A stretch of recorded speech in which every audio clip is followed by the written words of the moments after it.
भोले बाबा गिरफ्त में होंगे पुलिस के? ये अभी सभी चीज़ें जांच का विषय है।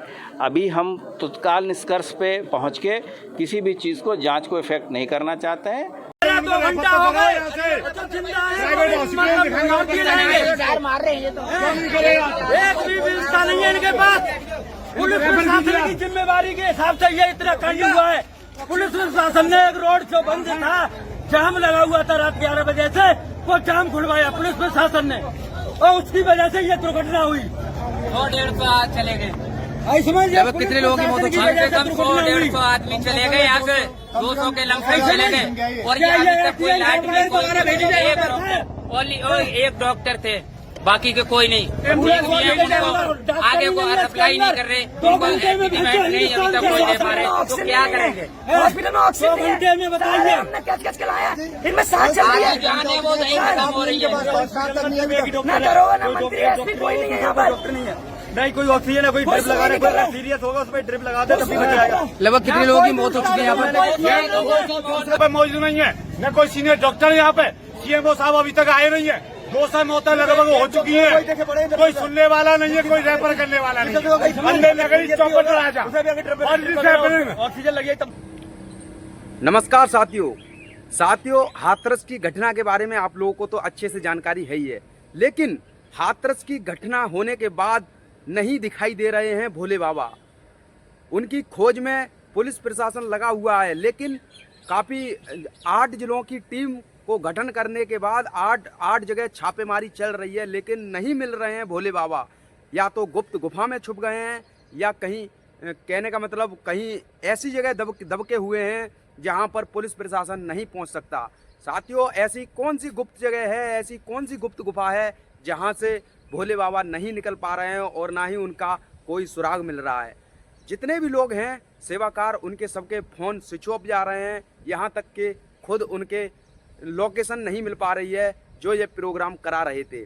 तो साथियों, ऐसी दर्दनाक घटना, किसी का बच्चा ख़त्म हो गया, किसी की माँ ख़त्म हो गई, किसी का पति ख़त्म हो गया, ऐसी दर्दनाक घटना को देखकर आपकी रूह कांप जाएंगी। साथियों, जब मान के चलो काफ़ी सारी लेडीज़ें, काफ़ी सारे लोग वहाँ जाते हैं, श्रद्धालु लोग, तो ऐसे बाबाओं को ये जानकारी होनी चाहिए कि हमारे श्रद्धालु लोग आ रहे हैं तो इनके लिए सुरक्षा का इंतजाम करें। लेकिन हाँ, अगर ये लोग उन्हें भगवान मानते हैं, उन्हें ये लोग परमात्मा मानते हैं, तो क्या भगवान का फर्ज नहीं बनता, क्या परमात्मा का फर्ज नहीं बनता कि अपने सेवकों को सुरक्षा प्रदान करें और अपने सेवकों को जिंदा करें?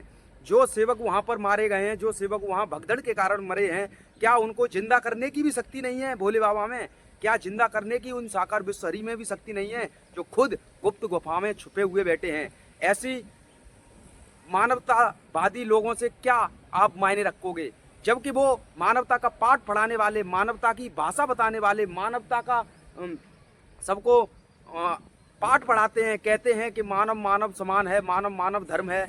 मानवता का पाठ पढ़ाने वाले आज मानवता से छुपकर कहीं दूसरी जगह भागकर छुपे हुए हैं। लेकिन या क्या इनको मानवता दिखानी चाहिए थी कि नहीं दिखानी चाहिए थी? ऐसे में योगी आदित्यनाथ जी ने एक्शन लिया है काफ़ी, और पुलिस प्रशासन ने भी एक्शन लिया है। पुलिस प्रशासन ने एक्शन लिया है, पुलिस प्रशासन खोज कर रही है। आइए दिखाते हैं पहले पुलिस प्रशासन के बयान, क्या कहते हैं पुलिस प्रशासन। कितना पालन किया गया और क्या व्यवस्थाएं नहीं की गई, इन सभी चीज़ों को एफआईआर के बाद विवेचना के दौरान देखा जाएगा। एफआईआर दर्ज कराया जा रहा है और सभी दोषी व्यक्तियों के विरुद्ध कार्रवाई होगी। और जहां तक प्रशासनिक लैब्स की बात है तो ऑलरेडी एडीजी जोन और यहाँ के मंडलायुक्त महोदया के द्वारा इसकी पूरी जांच की जाएगी और 24 घंटे के अंदर जो रिपोर्ट आएगी उसके आधार पे शासन कार्रवाई करेगा। आपको मुख्य सचिव महोदय ने बता दिया, ये संख्या कोई हमारे और के अलग नहीं है। उन्होंने बता दिया कि 116 लोग की मृत्यु की बात है। अन्य लोगों का क्या भोले बाबा गिरफ्त में होंगे पुलिस के? ये अभी सभी चीज़ें जांच का विषय है। अभी हम तत्काल निष्कर्ष पे पहुंच के किसी भी चीज़ को, जांच को इफेक्ट नहीं करना चाहते हैं। जांच का दायरा खुला है, जांच में जो भी तथ्य प्रकाश में आएंगे उसके आधार पे कार्रवाई की जाएगी। नहीं, वहाँ पर्याप्त बल लगा है। इस चीज़ का भी परीक्षण जो जांच कमेटी है करेगी। धन्यवाद। आप लोगों ने देखा किस तरीके से सत्संग के अंदर भगदड़ होने के कारण 120 से कई अधिक लोगों की मृत्यु हो गई है। 120 तो बताए जा रहे हैं, लेकिन कहीं अधिक लोग अभी घायल हैं और हॉस्पिटल में भर्ती हैं, उनकी भी पुष्टि हो रही है। लेकिन क्या ये सवाल उठता है, क्या इस तरीके का सत्संग आयोग होना चाहिए? क्या इतनी भीड़, जब 80,000 की परमिशन थी तो 2.5 लाख आनी चाहिए थी? लेकिन इसी बीच योगी बाबा ने एक्शन ले लिया है। उत्तर प्रदेश के सीएम योगी आदित्यनाथ जी ने एक्शन लेते हुए क्या कहा, आइए दिखाते हैं आपको। अचानक भक्तों की भीड़ उन्हें छूने के लिए उधर जा रही थी और सेवादारों के द्वारा रोकने पर यह हादसा वहां पर घटित हुआ। इस पूरे मामले की जांच के लिए हम लोगों ने एडिशनल डीजी आगरा की अध्यक्षता में मंडलायुक्त अलीगढ़ को शामिल करते हुए एक टीम बना करके उन्हें अविलंब रिपोर्ट उपलब्ध कराने के लिए कहा है। घटना को देखते हुए प्रदेश के मुख्य सचिव और डीजीपी वहीं पर कैंप कर रहे हैं। प्रदेश सरकार के 3 मंत्री चौधरी लक्ष्मी नारायण जी से संदीप सिंह जी से असीम अरुण जी, ये तीनों लोग वहां पर घटना स्थल पर ही कैंप करके घायलों को उपचार आदि की व्यवस्था में लगे हुए हैं। आदरणीय प्रधानमंत्री जी ने भी और आदरणीय गृह मंत्री जी ने भी इस घटना पर अपना गहरा दुख व्यक्त करते हुए शोक संतप्त परिजनों के प्रति अपनी संवेदना व्यक्त की है। और भारत सरकार ने भी और राज्य सरकार ने भी मृतक के परिजन को 2-2 लाख रुपए की और गंभीर रूप से घायल परिवारों की, नागरिकों के लिए भी 50-50 हजार रुपए की सहायता की घोषणा की है। राज्य सरकार इस पूरी घटना की तह में जाएगा। यह हादसा है या साजिश, यह भी हम इसकी तह में जाकर के इसको देखेंगे। इस प्रकार की घटना पर पीड़ितों के प्रति संवेदना व्यक्त करने की बजाय राजनीति करना यह अत्यंत दुर्भाग्यपूर्ण है और निंदनीय भी। पीड़ितों के प्रति संवेदना का है। सरकार इस मामले में पहले से संवेदनशील है और सरकार इस मामले की तह में जाकर के साजिशकर्ताओं को भी और इस घटना के जिम्मेदार जो हैं उनको भी उचित सजा देगी। आप लोगों ने पुलिस प्रशासन और योगी बाबा जी के तीखे तीखे तेवर वाले भाषण सुने, लेकिन क्या हम आपसे पूछना चाहते हैं, क्या भोले बाबा गिरफ्तार होंगे? कहाँ चले गए हैं भोले बाबा? कहाँ गए हैं? आखिर अपने सेवाकारों को छोड़कर, अपने सेवाकारों को मौत के घाट उतारकर, अपने सेवाकारों को मरता हुआ छोड़कर कहाँ छुपकर बैठे हैं भोले बाबा? क्या कोई मुझे इस घटना की जानकारी का पूरा सच बता सकता है? क्या कोई मुझे ये बता सकता है आखिर कहाँ चले गए हैं भोले बाबा? क्या कोई मुझे ये बता सकता है कि आखिर कहाँ छुपकर बैठे हैं भोले बाबा? क्या भोले बाबा के घर पर भी बुलडोजर चलेगा?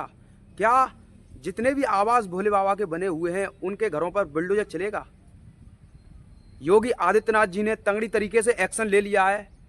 अब अपराधी पुलिस के गिरफ्त में होंगे, लेकिन यहाँ पर बात आती है मानवता की, लेकिन यहाँ पर बात आती है मानव एक समान होने की। जो बड़े बड़े मंच से बैठकर सूट वूट पहन कर, चश्मा लगाकर, एकदम हीरो का रोल दिखाकर वहाँ पर बैठकर जो प्रवचन देते थे, उनका नाम है भोले बाबा, जिन्हें भक्त लोग बड़ी प्यार से साकार विश्व हरि के नाम से पुकारते थे। जब कोई कॉल करता था तो कॉल करने से पहले हेलो की जगह साकार विश्व हरि की संपूर्ण ब्रह्मांड में सदा सदा के लिए जय जयकार हो, ऐसे बोला करते थे। लेकिन क्या आज वो कहाँ दब के बैठे हैं? क्या आज वो कहाँ छुपकर बैठे हैं? यह अंधविश्वास, यह पाखंडवाद कब तक चरम सीमा पर जाएगा? क्या इस अंधविश्वास, इस पाखंडवाद को बढ़ाने वाली महिलाएं हैं? क्या इस अंधविश्वास, इस पाखंडवाद को बढ़ाने वाली महिलाओं के पति हैं? क्या इस अंधविश्वास और पाखंडवाद को बढ़ाने वाले भोले बाबा हैं? तो कहाँ छुपकर बैठे हैं भोले बाबा? आइए अपने भक्तों को जिंदा कीजिए। 121 लोगों की मृत्यु हो गई है। 121 लोग कम नहीं होते हैं, वो आपके भक्तगण थे। अगर आप में शक्ति है, आप में तीव्र शक्ति है, तो आइए उनको जिंदा कीजिए। नहीं तो आप ऐसे सत्संग करना बंद कर दीजिए। और हम महिलाओं से ये कहना चाहेंगे कि महिलाएं भी ऐसे सत्संग आयोग में जाना बंद कर दीजिए, जहां पर 121 लोगों की मृत्यु हो जाती है और उनके ऊपर कोई भी एक शब्द बोलने के लिए तैयार नहीं होता। ऐसे भोले बाबा को आप लोग लात मार दीजिए, आपके लिए यही बढ़िया रहेगा। ऐसे भोले बाबा के सत्संग में जाना आप लोग छोड़ दीजिए। ऐसे भोले बाबा से बढ़िया तो अपने माता पिता की सेवा कीजिए। क्या आप लोगों को अपने माता पिता में भगवान नज़र नहीं आते? क्या आप लोगों को अपने माता पिता में ईश्वर नज़र नहीं आते? क्या आप लोगों को अपने माता पिता में परमात्मा नज़र नहीं आते? क्या आप लोगों को अपने माता पिता में देवता नज़र नहीं आते? तो ऐसे सत्संग में जाने से क्या फ़ायदा, जहाँ पर मानवता की बात करने वाले मानवों को मौत के घाट उतार कर छोड़कर भाग गए। ऐसे सत्संग में जाने से पहले अपने घर की तरफ ध्यान दीजिए, अपने बच्चों को शिक्षित करिए और खुद शिक्षित बनिए और अंधविश्वास से छुटकारा पाइए। जैसी आपकी आज्ञा, अब मैं इस वीडियो से विदा लेता हूँ। जय भीम, इंकलाब जिंदाबाद।